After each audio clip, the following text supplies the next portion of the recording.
Isang paalala, ang video na ito ay ayon lamang sa aking sariling pananaliksik. Hindi ko nais na pilitin ang sino man na maniwala sa videong inyong matutunghayan. Kung hindi kayo kumbinsido sa mga impormasyon at taliwas ang inyong paniniwala sa kaalamang aking ilalahad, maaari kayong gumawa ng sarili ninyong pagsisiyasat para sa inyong kakontentuhan. Ang videong ito ay gabay lamang sa mas malalim na kaalaman at pag-intindi at hindi gawa ng isang profesional. Naniniwala ako na malaya tayong magbigay ng opinyon at suhestyon bilang malayang mamamayan ng Pilipinas. Maraming salamat po. Alam naman ng lahat na maraming bansa ang hindi nagiging kasundo ng China dahil sa iba't ibang kadahilanan. Mula sa mga negosyo, produkto, teritoryo, hanggang sa mga simpleng bagay na lamang ay tila nadidistansya ito sa ibang mga bansa. Maraming mga bansa ang tila may galit sa China dahil na rin sa bully umano ito pagdating sa teritoryo, lalo na sa mga nasa Southeast Asia. Marami ding mga bansa ang nagsasabi na ang bansang China ay malaking banta umano sa demokrasya. Maraming tao ngayon sa Pilipinas ang nagpapaabot ng mensahe tungkol sa pag-boycott natin o hindi natin pagtangkilik sa mga gawa ng Chinese. Ano nga kayang mangyayari kung i-boycott natin ang mga made in China na produkto? Sa video natin ito, ang aking tinutukoy na China ay ang Communist Party ng China. Ito ay isang partido na patuloy na nagdidikta at nagtatag sa China ngayon. Hindi ko tinutukoy dito ang mga taong naninirahan o residente ng China. Una ay pag-usapan muna natin ang kanilang economic tactics mula sa pinaka-basic trades nito. May tatlong pangunahing dahilan kung bakit ang isang bansa ay nakikipag-trade o nakikipagkalakalan sa ibang bansa. Una ay ang hindi available ang isang partikular na produkto o serbisyo sa inyong bansa at maaaring makikita lamang ito sa ibang bansa. Halimbawa na lamang, ang saging noon ay hindi available sa Britanya bago pa ang taong 1633 dahil ang kanilang klima ay hindi angkop sa pagtatanim ng saging kaya naisip nilang mag-import ng saging. Ang pangalawang dahilan ay ang produkto o serbisyo na hinahanap ng isang bansa na wala sa kanila ay makukuha o available sa ibang bansa sa napakamurang halaga lamang. Tulad na lamang ng BPO dito sa Pilipinas, sa atin nagtayo ng mga call center companies ng Amerika dahil di hamak na mas mababa lamang ang pasahod sa mga Pinoy kumpara sa kanilang sariling bansa. Ang pangatlong dahilan ay dahil ang serbisyo o produkto na hinahanap ng isang bansa ay mas maganda ang kalidad ng mga ito sa ibang bansa.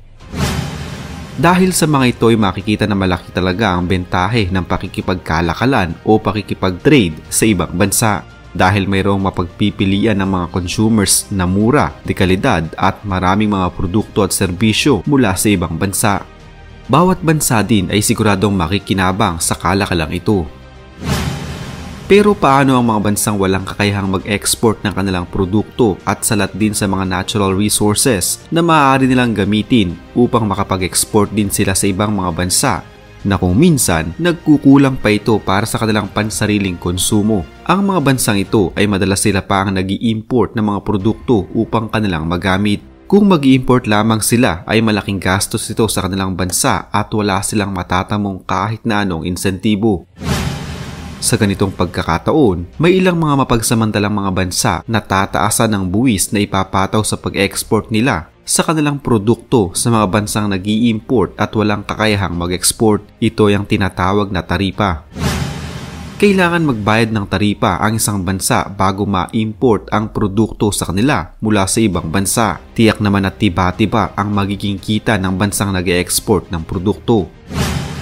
May iba pang mga dahilan ng pagpapatupad ng import taxes. Halimbawa na lamang kung ang isang bansa ay nais i-pressure ang isa pang bansa tungkol sa isang geopolitical decision o kung may isang bansang hindi naging pabor sa economic decision ng isa pang bansa, tataasan nito ngayon ang taripa bilang ganti o pagsalungat.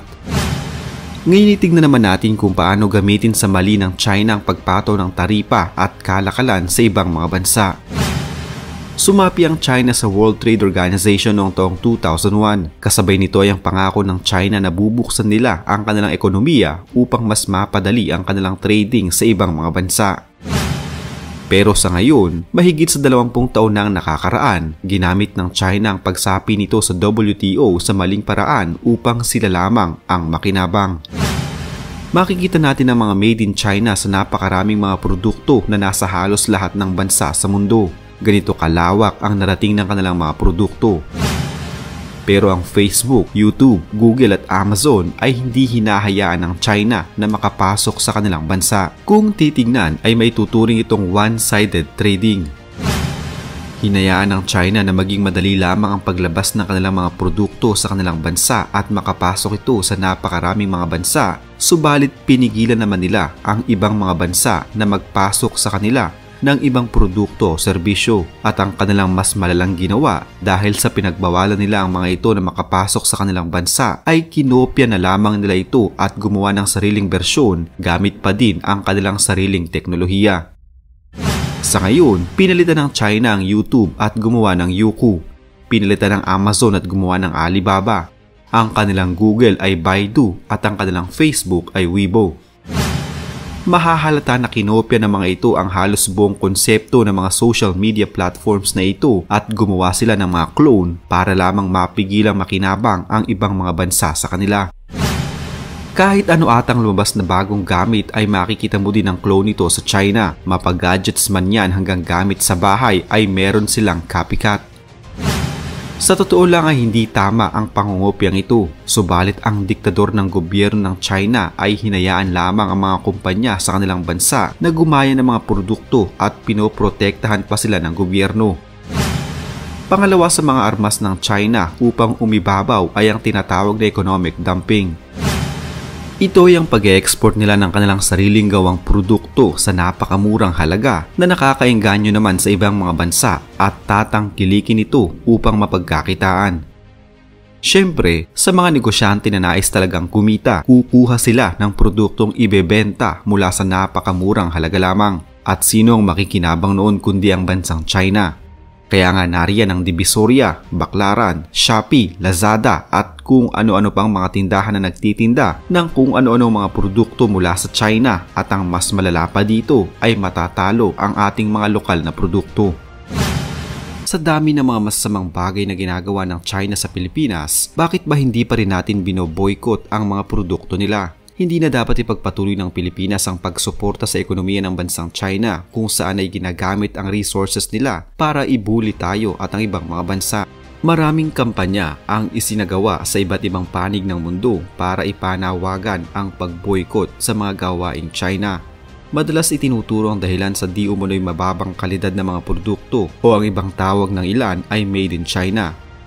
Mga issue sa karapatang pantao, mga awayan sa teritoryo, suporta para sa mga kilosang gustong humiwalay sa China hanggang sa mga pagtanggi sa mga bagay na may kinalaman ng China, tulad ng palpak na pamamahala ng gobyerno nito sa pandemya ng COVID-19. Ipinapanawagan ang pagboykot sa mga gawang China sa mga bansang tulad ng India, Pilipinas at Vietnam, gayon din sa mga kilosang gustong humiwalay sa China. Mahirap ang tunay na pagboykot sa gawang China dahil na rin sa katotohanang maraming mga produkto ang ginagawa at iniluluwas ng China sa iba't ibang panig ng mundo. At marami sa mga Chino ang may hawak o may kontrol sa mga kumpanyang di Chino. Bukod sa pangangamkam na ginagawa ng China sa mga isla at karagatan natin, narito pa ang ilang mga dahilan kung bakit dapat nating i-boykot ang mga produkto nila. Una, halos lahat ng mga hazardous na produkto tulad na lamang ng laruan, gamot, makeup, pagkain at kung ano-ano pa ay nagmumula sa China. Pangalawa, ini-execute ng China ang mga drug mule na Pilipino pero panay din naman ang pagpasok nila ng drugs sa ating bansa. At ang pangatlo, ayon sa mga sabi-sabi, sinusuportahan ng China ang mga komunistang rallyista at mga rebelde sa ating bansa.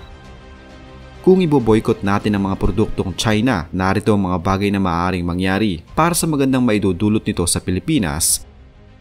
Una, mababawasan ang unsafe products sa merkado. Pangalawa, mababawasan ang income ng China mula sa kanilang export.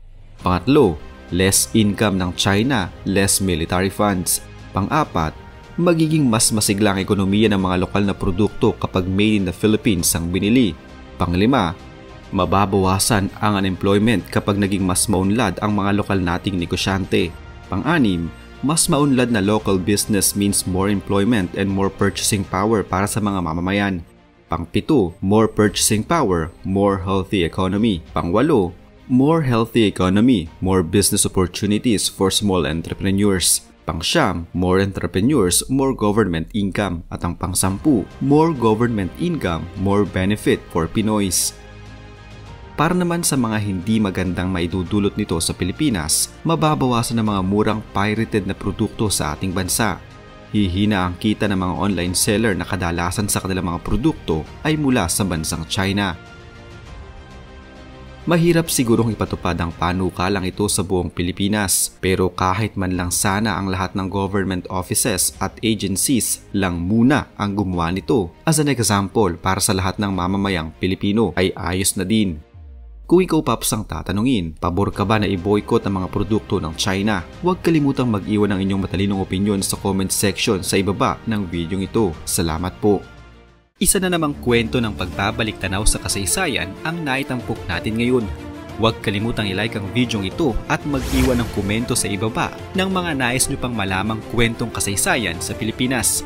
Mag-subscribe na din para lagi kayong updated sa mga pinakabagong video dito sa Kasaysayan Pinoy.